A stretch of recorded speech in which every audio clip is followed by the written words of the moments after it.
Ladies and gentlemen, from the frozen tundras of Minnesota, like to introduce to you Chet Holmgren. Chet Holmgren. The 7-foot big man from Gonzaga is one of the odds-on favorites to be the #1 pick in this year's NBA draft. And he's a quite interesting prospect. Whether it be his skill set on the floor, like his ability to deny almost all shots at the rim, or on the other end, going down, putting the ball on the floor and go getting a bucket. Or it could be his body type. Being very skinny, weighing 200 pounds and being 7 feet tall is not the most common thing that you see. But on the other end, Chet has been called a generational prospect. And hell, I said the guy might be generational too, man. But here in this video, we're going to break down his game to see if Chet is truly a generational prospect. Harris has Timmy on him. Harris with 5. Harris rejected by Holmgren. Chet Holmgren's defensive prowess is his calling card. Looking on the surface, this is pretty evident as he averaged damn near 4 blocks a game, and translating that into per 40 minutes, that is about 5.5 blocks a game. And he boasts an impressive 12.6 block percentage, which is comparable to the guys like Anthony Davis at Kentucky, Jaren Jackson Jr. at Michigan State, Miles Turner at Texas, and better than some of these prominent shot blockers in the NBA like Evan Mobley, Robert Williams, and Brandon Clark. His presence at the rim is just insane, bro. Chet's listed at 7 feet tall, but in all honesty, bro, he might be like 7'2", 7'3", and he has a 7'6" wingspan, which is only 4 inches shorter than the longest in the NBA. Functionality on the court with his length is unlocked due to his movement. He moves very fluid for his size, and this plays a big part as to why he's so effective on that side of the floor.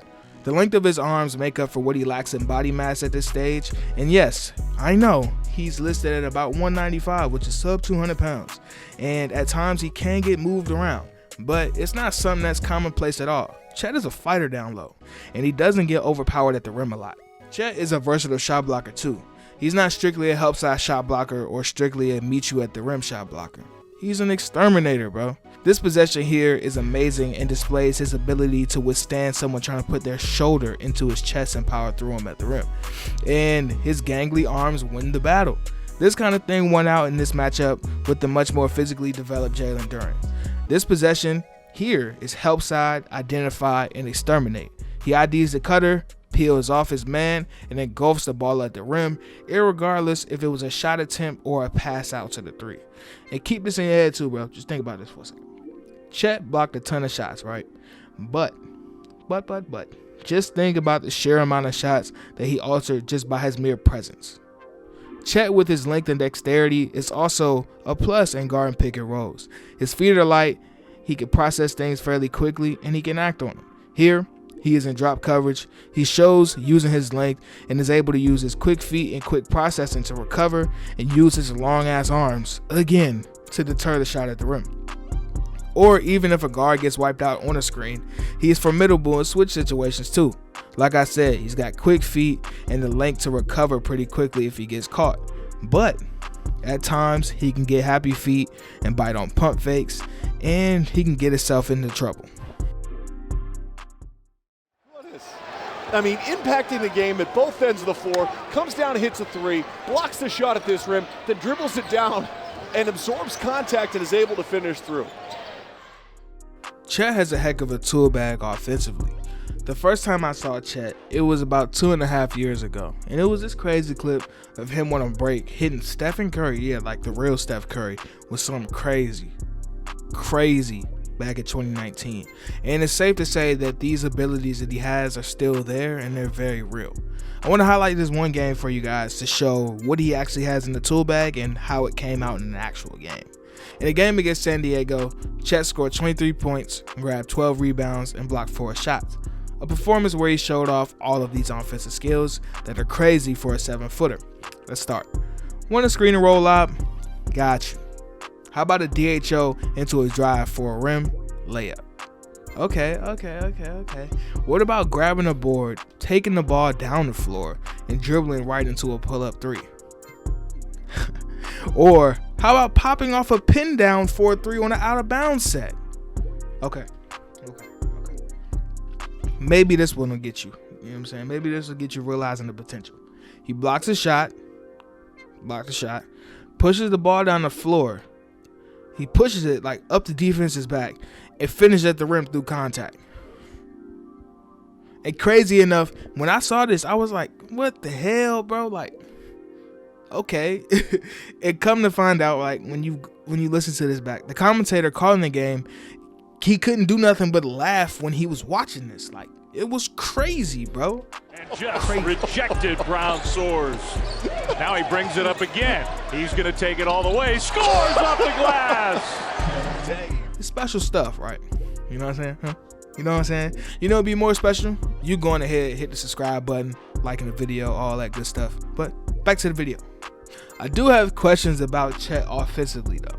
He has all of these skills, but how effective can all of the skills that we would say make him a unicorn realistically be put out in an NBA game? More specifically, like the handle and the creation aspect.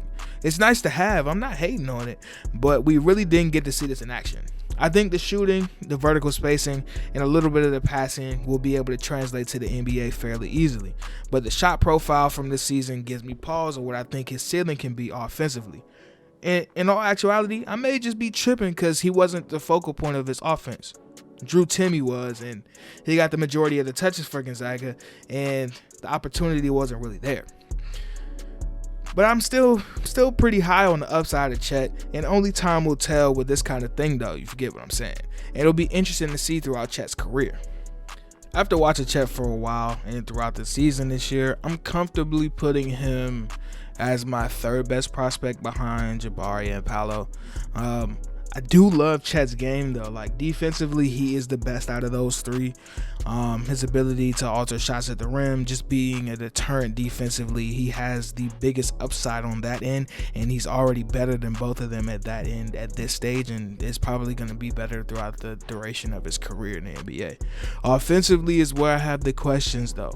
It's not more so as of a question, can he be a good offensive player? He'll be a plus offensively, but how much of a plus will he be offensively? You know, you get what I'm saying in comparison to those two guys. So I'm comfortably putting him at 3. I do think post lottery now that he's going to go number 2 overall to Oklahoma City, or he'll go number 1 to Orlando. One of those two teams, those would be the best fits for him.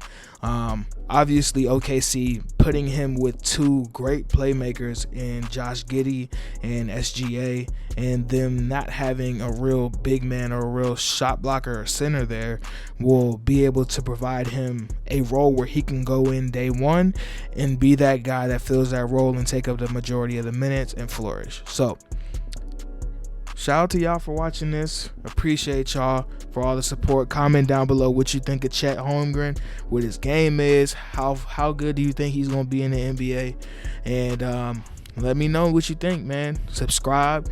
More draft content coming, man. We pushing videos out, man. Subscribe. Peace and love. Stay cozy.